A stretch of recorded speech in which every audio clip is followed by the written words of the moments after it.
Welcome. Well, you're at home with Jim and Joy, and you are an important part of our EWTN family, and we're still in Easter week. Today is Easter Thursday. We would love to hear from you, so send us an email with a question or a comment to jimandjoy@ewtn.com. Well, today our guests again are Dr. Chuck and Betsy Stokes. They are Catholic college mentors and counselors. Go to their website, datetowin.org. Maybe you're out there and you have grandchildren, or you have sons and daughters, or you are those young adults and you are trying to figure this out. How do I do this? How do I take the risk of being in any kind of relationship, whether it's going romantic, whether he's the one who's going to walk you down the aisle, or it's just a short term and you're just getting to know each other? How do we do that in the context of our faith, where we don't throw our faith out the window just because our hearts are beating for this gentleman or for this young lady? So datetowin.org. The Stokes speak about the modern dating way to be almost a divorce type of training. It's just like a total failure, and it's not going to lead to lasting relationships, marriage or otherwise. And dating is supposed to be a growth in holiness and of making promises that you keep. And they speak about time-bound commitments in the relationship, time-bound commitments. They both share together. This is how long we're going to be together that we know of, a month, 2 months, whatever it is, and this is what we're going to be doing. And then we can re-up. And so that if we break up, it's not really a breakup, it's like we were in this all along, and maybe it's not good that we're together. Like that's an okay thing. We're trying to find that out. And so time-bound commitments, and then consulting your community and recruiting a mentor couple. We'll hear more about that. What does that mean? So that not only are they making a commitment, they're sharing with somebody else, or sharing with the community, sharing with somebody else to bounce off things about what's happening in this relationship. Is it healthy? Is it not healthy? Does it need to go forward? And then learning skills in friendships. They do that as well, which is good for the couple, but as well just for single people that aren't dating. What are the learning skills? To have people like the Stokes in a college working with young adults and working with students, what a great blessing. datetowin.org. We'll be right back. Plenty more to come. Don't go away.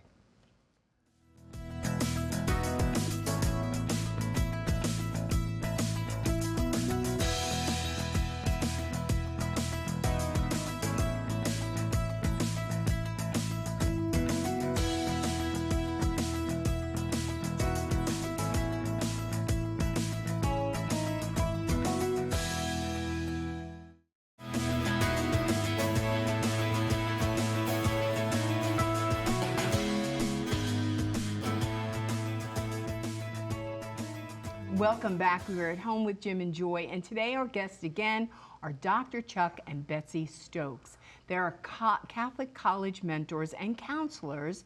You go to their website, datetowin.org. Maybe you're out there and you're a young adult and you're trying to figure this out. Guess what? You don't have to figure it out on your own. They're there to help you. Well, I'm so glad that you're back again today. Thank you. So tell our family how to navigate this whole dating scene in 2023. We had the show yesterday, we kind of talked about it, but tell our family ways that people can navigate this beautiful journey. Yeah, absolutely. I mean, what we're seeing is that there is so much confusion when it comes to modern dating. And one of the big pieces of that is the insecurity that is kind of built into the system, because the conventional modern dating model is that you're putting yourself out there, getting to know this person, becoming more and more intimate with them, but the commitment is very indefinite, basically until it either works out or it doesn't. And so how do you know how much of yourself to give, to put into that commitment? And how do you know when it's time to make a decision about whether to become more or less serious in that relationship? And so what we've done, looking at research and experience and what we've seen that actually works and helps couples navigate through that, is making a series of time-bound commitments where they build their relationship commitment by commitment, and they're able to keep their promises together instead of it being this open-ended thing where they may end with broken hearts. And there's always going to be risk, right? There's no risk-free way. the Yeah, I strategy, mean, yeah. whenever you're constantly having to make a decision about should I stay in this or should I go out, there's a lot of research on decision fatigue. Anytime we constantly have a question in our Yeah. minds, that wears us out, right? And usually most people are eventually going to say, this is too much, I'm out, right? And so by making time-bound commitments, you know exactly what you're committed to and for how long, and then you can reevaluate. And in some cases, it's a good thing and the relationship needs to move forward and mature. Yeah. And couples need a boost to kind of mature the relationship. But other times you may figure out, you know what, we need to take a break, or maybe this isn't meant to be something moving toward marriage, and that's okay too. But it will have ended, or the relationship will have gone in a different direction after the couple having kept their promises to one another, rather than this undefined thing where there's a breakup and there's all the heartbreak Yeah. that comes along with that. We did the whole first show, and now we're into the second show, and I'm just really getting it, what you're saying, and that this open-endedness in a relationship. I mean, that just makes so much sense. That is so true. I mean, you know that, but that's a real difficulty for people, and it usually ends, if it ends, you know, in a really terrible kind of way, and somebody really feels cheated, or you build that. So you're saying, you make a time-bound commitment. We just made a commitment for a month or 2 months or whatever it is, or we've been dating now for a year, so we can make it a little longer, and maybe we're moving in the direction of marriage. But we're talking about this, and we're discerning in this what's to take place. We're both in on this, Yeah. versus, you know, feeling insecure, or who's going to make the decision, or what's going on, what's happening. That's what you're saying. Yeah. Well, That's and tremendous. I think what happens in relationships where this is new and this is counterculture is that it's going to require a conversation. As opposed to, we're just going to let it happen. And I like him. He walked by me. My heart flutters. And, we're just going to, hook up. And, but it requires a sit down, a conversation, as to say, It's a joint venture. we're in, we're both in, let's try this for 3 weeks. After 3 weeks, we could do an after action report. And otherwise, people get stuck in relationships. And so they that's can't be why they don't want to take the risk. Right, they can't be That's right. themselves. So you end up dating someone you don't really actually know them, because the whole time they've been having to put their best self forward, so you don't break up with them. Yeah. So you're sharing with them this model of time-bound commitments and what that means, and you're sharing with them gets to another component, consulting your community Right. and recruiting mentors. So making a time-bound commitment and then consulting your community and recruiting mentors. Speak to us a little bit about what that means, consulting your community or the mentor, and how that helps, that it's not just, it's good they're together, being mature, conversing, setting the bounds, Right. but they need to bounce their relationship off of somebody, right? Yeah, so at first, because we've been walking dating couples through this model little by little for a while, for many years now, and at first we just did the time-bound commitment with them, but then Chuck just really realized that we can't be the only source of wisdom to the couple, Right. and so he added that component of consulting your community. Yeah, I mean, it's one of the ideas that is so pervasive in our culture, especially around dating couples, is, well, they need to make this decision for themselves, even to the point where parents or grandparents or loved ones who care about that couple feel like they can't say anything Right. in that relationship, and that's a real problem. I mean, how many other kind of big life decisions do we say, don't ask anybody about it, this is up to you? And of course, ultimately, the couple needs to feel comfortable with the decision. They don't need to feel coerced into continuing the relationship or something like that. But we think it's really critical that as a part of that process, that a couple keeps their relationship open to a community of loved ones. And then as the relationship becomes more serious, we encourage recruiting a mentor couple who can help them know what kinds of questions they need to be asking at different stages of the relationship. Yeah. So your average age of your client is usually between 18 and 21, 22, unless they're in grad school and they're at your college and they're continuing their education. Are you finding that they've come to you because they've done it wrong and they want to do it right? or they haven't done it and they're just afraid and they need the tools to do that? What are you, who's coming to Or you? they know can you're probably doing this and you guess. look like a great couple. That the young woman usually comes first and says, tell me more about this. And then very often she says, that sounds awesome. And maybe my boyfriend will be on board. A lot of times there's already boyfriend and girlfriend. More lately, since it's kind of the word's gotten out more, we've had people who are just more starting out trying to discern if they want to be exclusive. But we've had that several times. And actually, we've had 2 times where the boyfriend and girlfriend could not do 1 day of the time-bound commitment, and the boy broke up with her. It was going to be like a month, that was it. And we all sat down together and made the plan, and the next day. And what a great thing for those 2 young ladies to find out. Like, of course he's not marriage ready. Right. He can't even stand this much commitment. Right, And you're technically supposed to be boyfriend and girlfriend. Right. Yeah. But usually we haven't really had any bad experiences. We've had couples who at the end of it, realized that they didn't need to keep going. And it was okay. Yeah. And one of our favorite couples, they're now married and having their 2nd baby. And so it's kind of fun to think that maybe we helped. Yeah, but because the deal is, it's kind of, I could see where, especially in this day and age where we live and how nobody picks up the phone and I'm going to call you. It's like, no, I'm going to meet you first on social media. And I'm going to start liking you, and then you're going to like, who is this guy or who is this girl? I mean, isn't that the way it kind of goes down? Yeah. Without And any that is so actual foreign to me. communication. Yeah, right? Yeah. Well, you're dealing with, young adults, but this problem isn't limited there. And there's other people dating in this way that are 30, 40, 50 years old or something, and they're doing the same kind of dating without making any time-bound commitment or any clarity of what you're committing to, or if this is going further or not. We need to test it at these stages and phases. Right. And they're falling into that trap of the way you're dating or the way you're seeing one another and talking and whatever else you're doing here is really setting you up for divorce. Yeah. Because you haven't learned anything about promises and about mutual understanding, mutual commitment, and coming together. Yeah, so what you're learning in the kind of modern dating model is you kind of put yourself out there, but usually that's a very managed perception. You're putting out there what you think the other person is interested in seeing until things just don't work out anymore, until it gets too difficult, until the relationship, becomes too hard for one person or the other. And so if that's the pattern that you've learned, that you've basically trained your soul with, is, well, I'm going to continue to put myself out there until it gets too hard, and then I'm going to bail.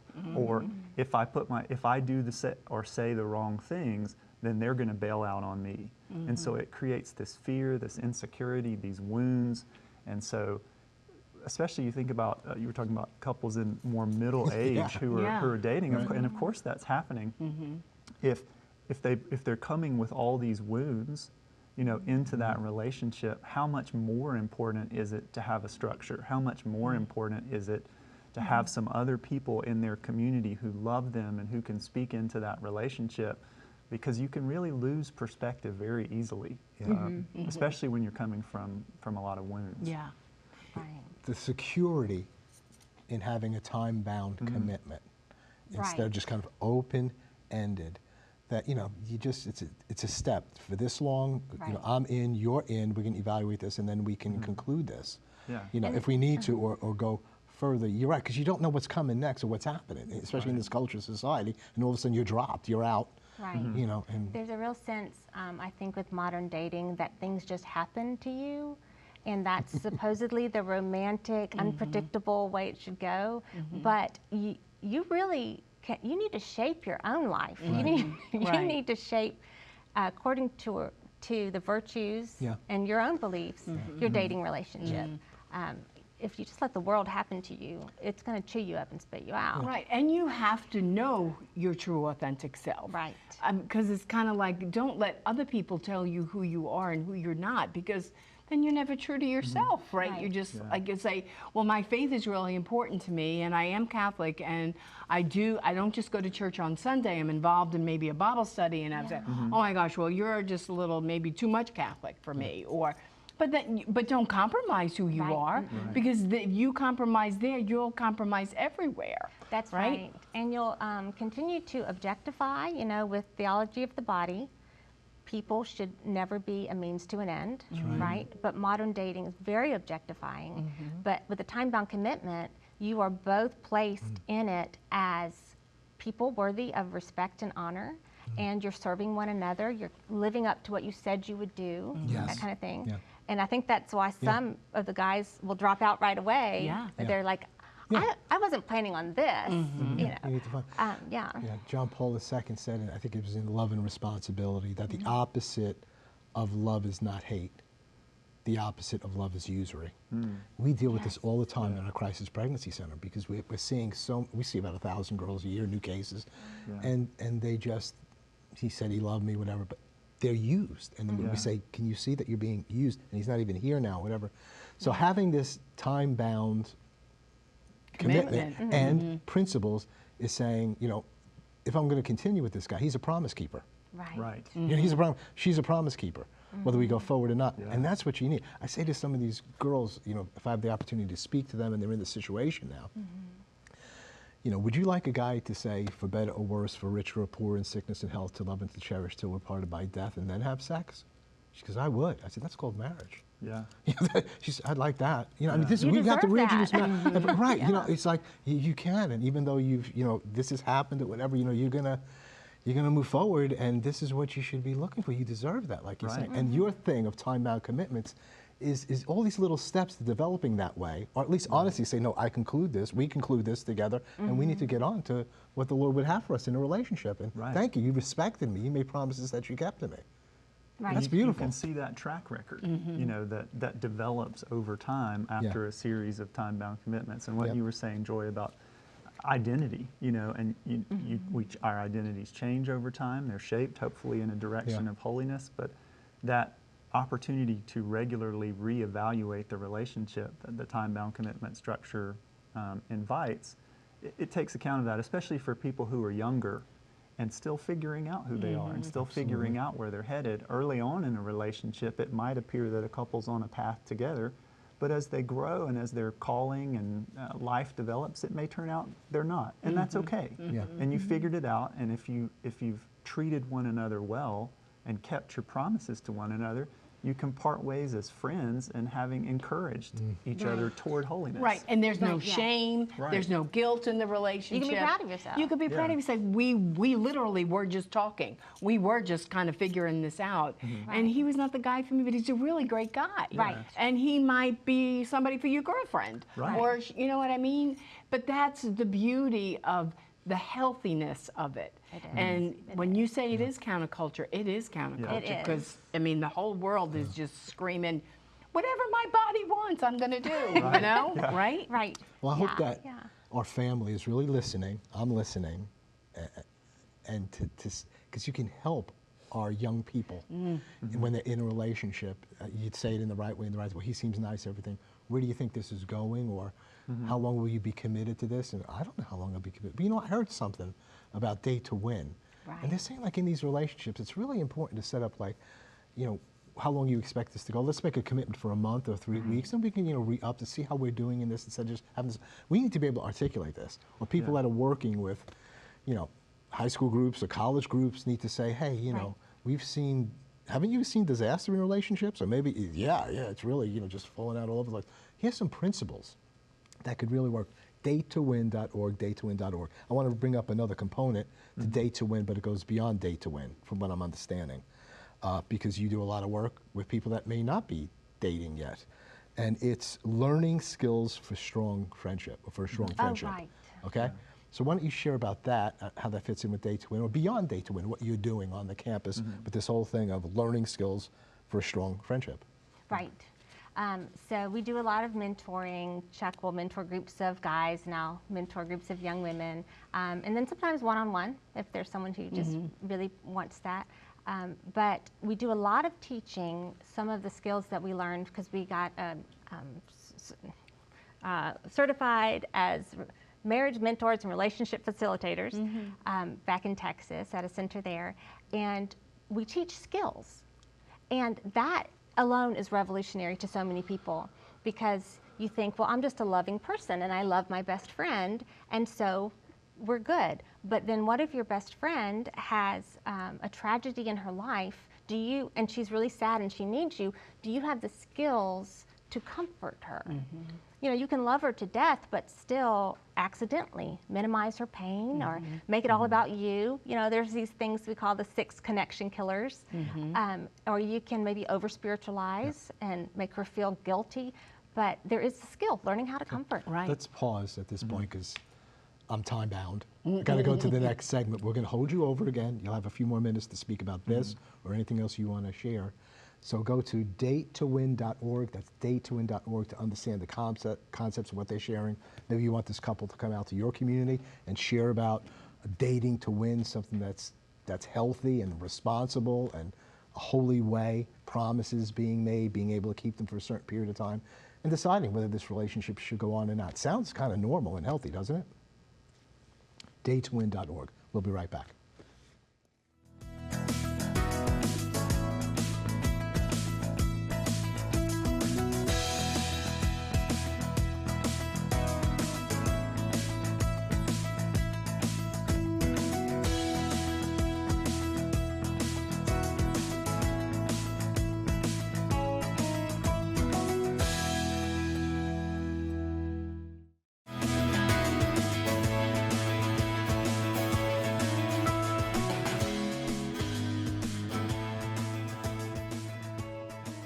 Welcome back. Well, we're going to wrap up this beautiful conversation that we're having with Chuck and Betsy Stokes. I want you both to tell our family what they need to know about Date to Win and the important part of relationships. Yeah, so something that I don't think we've talked about yet is what does it mean to win in dating? Why do we call it that? It's because I think a lot of people think of a win in dating is getting married, and we actually think we should redefine that goal. The goal is holiness. The goal is sainthood. That's what all of the human life is about. And so our dating relationship should be aimed toward that goal. So if you have a couple who's together for a season, but then they end up parting ways, that relationship wasn't supposed to head toward marriage, that's okay. The relationship should be structured so that they're growing in holiness the whole way. What if one member of the couple ends up being called to the religious life? That's a win, right? I mean, we're headed toward heaven. And so our dating should be oriented toward that. So the goal isn't marriage, the goal is holiness. And we've learned too that, I mean, so many people spend, a lot of their lives now, young adults spend a lot of their lives in singleness. That period is longer and longer. So it's really important that we think about all of our relationships and friendships. And I know that's something that Betsy has worked, especially with young women, a lot on. But how do we aim toward holiness in all our relationships? That's great. Yeah, and so one of the things that I mentioned before was just teaching these skills, but it's all from our faith. It's rejoice with those who rejoice, mourn with those who mourn. St. Paul said that in Romans, and that's just a beautiful, basic way to respond to our friends. Yes. And I teach them about the little, we call it like tiny crucifixions. If your friend comes to you with something rejoicing, but you're feeling really sad, and you choose to rejoice with those who rejoice instead of bringing them down, that's a sacrifice. It's a little tiny crucifixion that we offer to each other. And we also talk a lot about Ignatian spirituality and the states that the enemy of our human nature tries to get us in. I've talked about bad, busy, bored, bitter, bummed, or bothered. Yes. When you're in one of those 6 states, you know that you need to resist the enemy. You need to apply some James 4:7 there and resist the enemy, because then he will flee. And so he's very sneaky. Yeah. Well, I think it's just great that you even defined them, right? You just spoke those words, because you know how I have clients come to me? I was bored, Miss Joy, so I called that guy back. Danger zone. No, okay, well now we're pregnant, but you're not in love and he doesn't want to marry you, but you were bored. Right. Right, so you saw those words, you say, here they are. when these words and those experiences come to you, choose a better way, right? Choose a more excellent way. Right. Yeah, I tell the girls, James 4:7, from now until heaven, and that's resist the devil, and he must flee. And James 4:8, it's never too late. There you go. And that is draw near to God, and He will draw near to you. I love Excellent. it. Listen, thank you so much for being with us. It has been a blessing. I've learned, and you're really giving a sound way for people to move forward in relationships and to learn. So thank you so very, very much. God bless you in your ministry. Go to datetowin.org. You can see that article I mentioned. No hookups, no talking, and no breakups. A better way to date. And I'm sure they'll have a book coming out here at some point. You can find that information there. It's datetowin.org. You want them to come out and speak? datetowin.org. God bless you. God bless all of your loved ones. Keep it on EWTN. Bye now.